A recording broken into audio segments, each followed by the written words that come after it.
Hello, and today I'm happily joined by Vincent Tam, who's the program coordinator at UBI, and that stands for United Business Institutes based in Luxembourg. Vincent, thank you so much for joining me via Zoom. You are running an institute, a higher education institute called UBI. Can you tell us about it? Because many perhaps, of our viewers might not know what this is. Sure, no problem.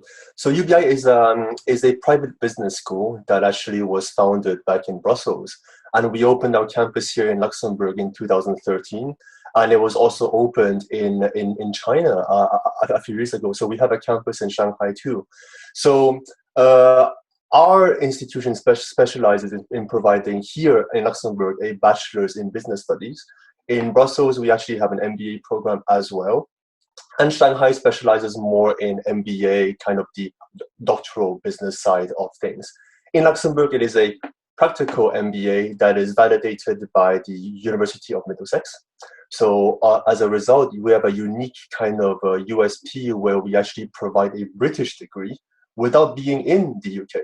So that's kind of a big plus. Just to say that the University of Middlesex, for anyone who doesn't know, is also, of course, based in the UK. So you've got three bases, by the sounds of it: Brussels, Luxembourg, and Shanghai. Do students get the opportunity to move between these bases? We do get an opportunity to move between Brussels and Luxembourg. Shanghai is a bit more tough because the courses there are actually in Chinese. So unless you speak Chinese, you'll be able to maybe do some kind of transfer eventually.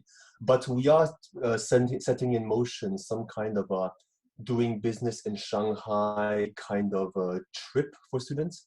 We were supposed to do it this year, but unfortunately, because of the COVID-19, the whole project has been canceled. So we will try it again next year, where we'll be able to send students over there for a few weeks to be more exposed to the business environment in China, as well as visit Shanghai a bit. Now, just thinking about the business course and the fact that you're a private institution, I know that there's been some issues with accreditation here in Luxembourg.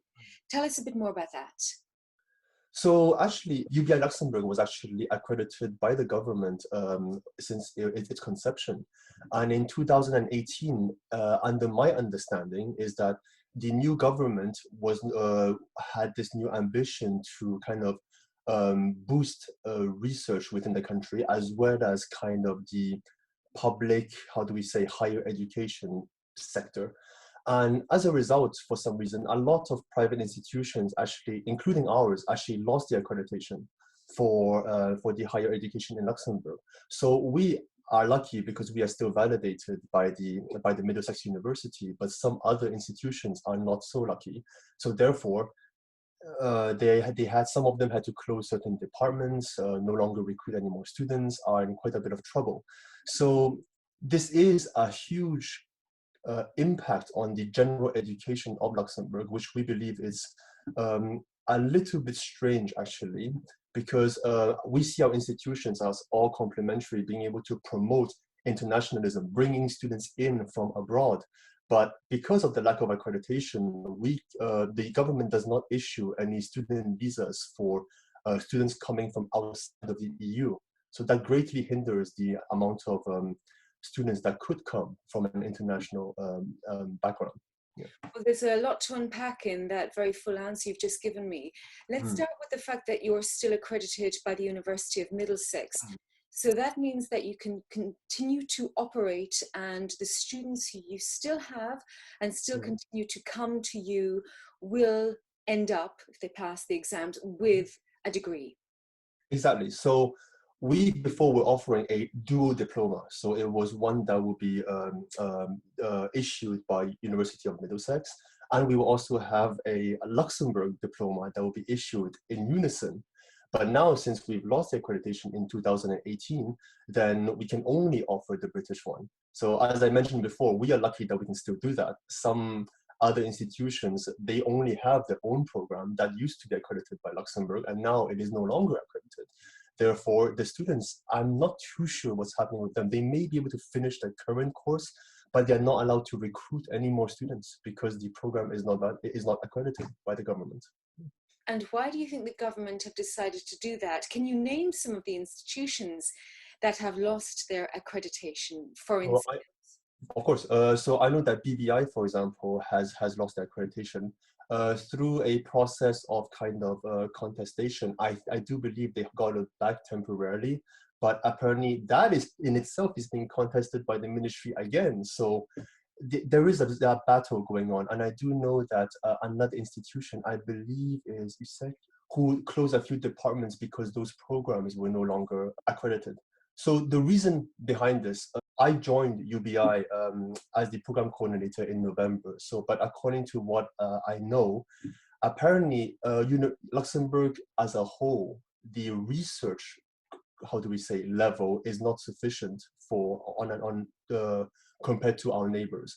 So I do understand the government trying to boost up this whole idea of creating more research coming from institutes, and therefore the criteria to remain accredited is to do more research. This is a bit in conflict with institutions like ours because we are a private institution that actually prides itself in a practical approach to teaching business, which is why we do not have any UBI, how do we say, academic faculty who are basically our employees teaching.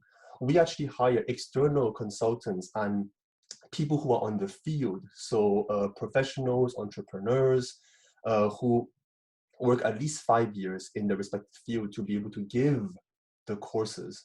And as a result, the students get a really rich experience, and they can also hear stories from our lecturers about how the real world is in their eyes. And we cannot really do any research in this kind of scenario because all of those professionals that we hire to give classes, they have a full-time job on the side, and they are not hired to do research for us. So that is the main conflict. So I do believe that more research should be done as a nation to boost the level of higher education. However, it's kind of tough to apply it to certain institutions like ours to have the same kind of standards of research that are required to remain accredited. But this is obviously something new from the government because the University of Luxembourg itself is not that old.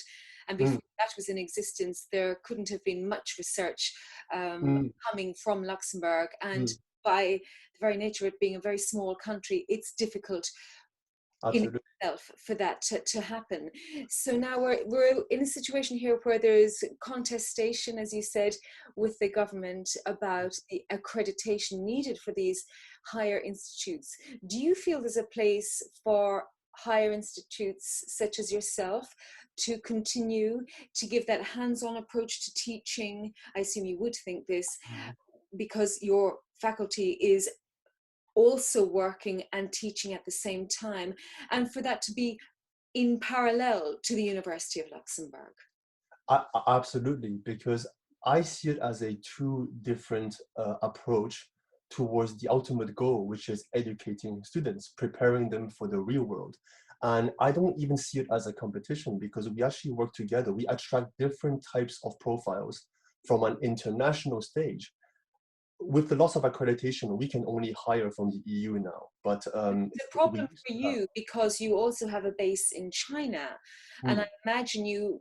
I don't know. Could you tell us a little bit about the profile of your students? Where do they come from normally over the last 10 years, say? No problem. So actually, over the last 10 years, it was very simple. We actually got literally students from all over.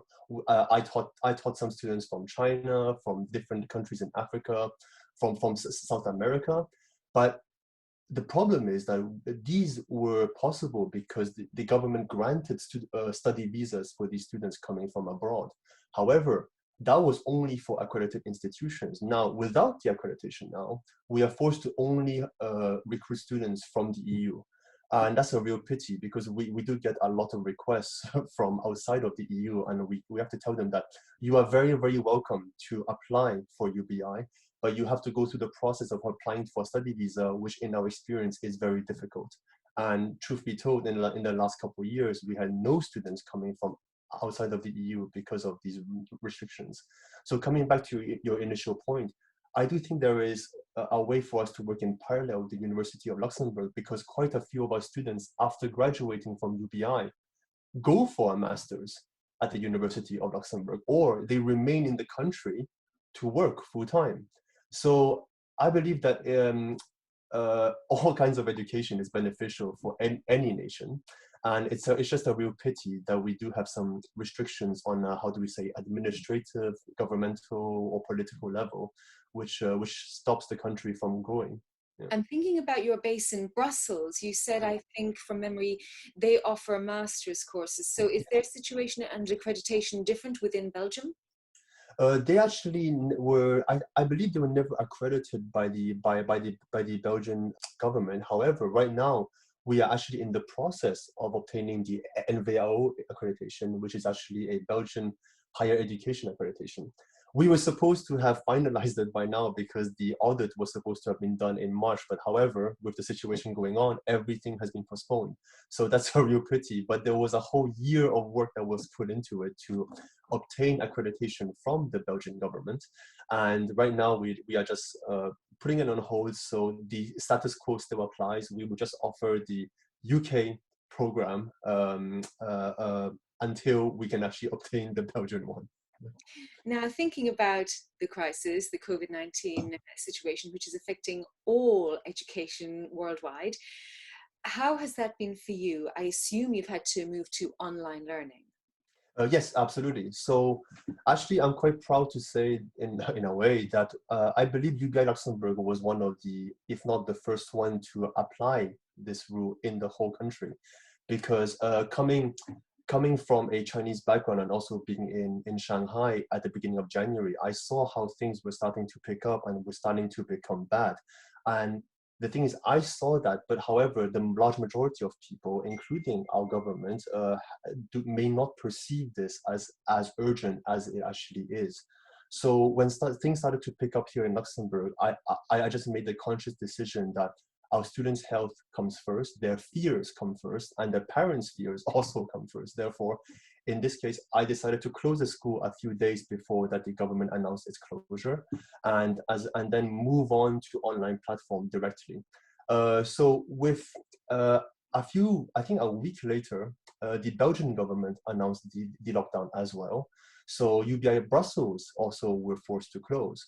So, but in Luxembourg, we instantly went on platforms such as Skype or Zoom, like we're using right now, to teach our students. And now we've professionalized it even more by implementing a how do we say, academic platform called Moodle, where not only students can do their courses online, but we can also do live virtual classes. We can put all of the course materials into very organized sections, as well as create assessments for them to submit on this platform. The toughest thing that we had to do right now is actually adapt our midterm and final exams. So we worked with Middlesex University to be able to come up with some alternative examination techniques. So for example, instead of having a closed book exam, we cannot expect a closed book to be respected virtually. So therefore we may adapt our exam for a case study exam or an open book exam, where they'll have to submit via the platform before they can leave the virtual class, given the time constraints. And then afterwards, we will submit the papers, of course, through a plagiarism software to make sure that students are not just copy pasting answers from the internet. And we have to be very strict about that. So all in all, a huge change, but also bringing some new opportunities in terms of online teaching for the whole of UBI as a whole. Just thinking about the teachers, the professors that you have, you mentioned earlier that they also have a different job. So they're trying to continue with their other job alongside the teaching. How are your staff finding this? Well, everyone is different. The good thing, if you can call it a good thing, is that the large majority of our faculty, I mean, all of them, they are actually office workers. Most of the office workers can telework to a certain extent. The ones who have the major issues are, for example, the construction workers or people who have to be physically present for their job. Those are the ones who have trouble. But for our faculty, there's no issue at all, because they just transform everything into a virtual format. The one thing that I have to note, though, is that surprisingly enough, to teach online, to do assessments online, actually takes a lot more work than physically being present. Not only can you only achieve maybe 80% of the teaching quality as you would physically, but things tend to be a little bit more slow. There could be some technical difficulties. You are asking them to maybe perform a little bit more online work to be submitted. Therefore, that leads to more grading. So a lot of things are implied, which is why you can speak to anyone who are in this kind of field that they will be finding it a bit difficult to balance their time a bit, because it is a lot more work to be able to do a online course. A lot more work, and we're all having to learn new skills, and Absolutely, not absolutely. all of us are as technical as others. So it's and trying to just not just do that on your own, but doing it in a virtual setting as a team also. So I think most of us completely understand that. So just looking ahead to the autumn term, then, given what you've said about the accreditation issues and trying to find students, have you got a full set for the autumn term coming up?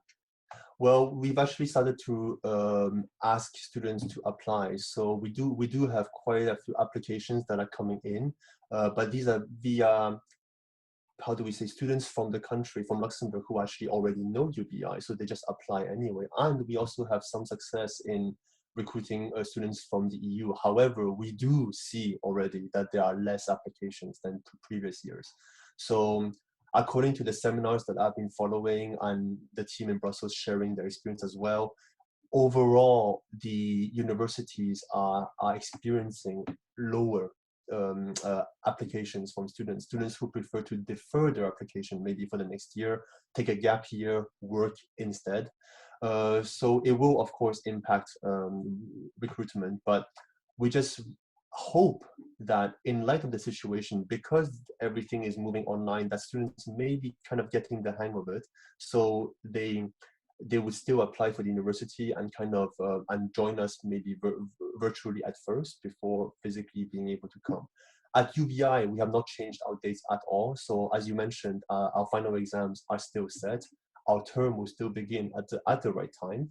And depending on the situation, we'll just have to adapt. So if the lockdown has been extended indefinitely, who knows, okay, then we will continue to teach online virtually until it is safe for students to come on campus. Well, a lot of people talk about a resurgence perhaps in October, November time. So we will see. We will see what happens. Now, just finally, one thing we haven't spoken about is that you are based in Wiltz, Yes. and you are possibly the only higher education faculty in Luxembourg, which is based in the north of the country. Ah, actually, no, there are actually a few. There's BBI, for example, who are settled up there. But the main reason that we were in the north actually was that before 2018, before Better Schneider administration came in, there was actually a huge support to make Wils the academic capital of the north. That's why there were quite a few schools that were established there pre-2016, I believe, and that's why there are quite a few schools up there. None of them are related to each other. So BBI is kind of a hotel school. There used to be an architecture school there. Then there was us as a business school. But then after the new government came, actually this plan seemed to be kind of scratched. So there are less support that is provided for the north. However, we are in a beautiful castle in Wils. I think most of the listeners may have already seen it before. So we actually situated inside the castle. It is quite a commute. So for by car, you take about 1 hour, and for students, it'll be about an hour and a half. But that does give you an opportunity on the train to read, to study, to make phone calls or whatever. But in order to help mitigate this, we do actually have a bit of an ambition at UBI to actually find some maybe kind of lecture rooms in startup buildings or incubators. So it will allow us to maybe move half of our classes to Luxembourg City, and also give the opportunity for students to actually interact with other entrepreneurs and small companies and professionals in the hopes of maybe finding internships, which is required for their program. And by having that, we actually train them a bit more not only to be responsible to say that you have to go to Wales to study as well, but also give them a taste of the professional world here in Luxembourg. Thank you so much, Vincent. I think we've covered a lot of ground here. So we'll see what happens with the accreditation. Is there a date by which you're hoping to get an answer?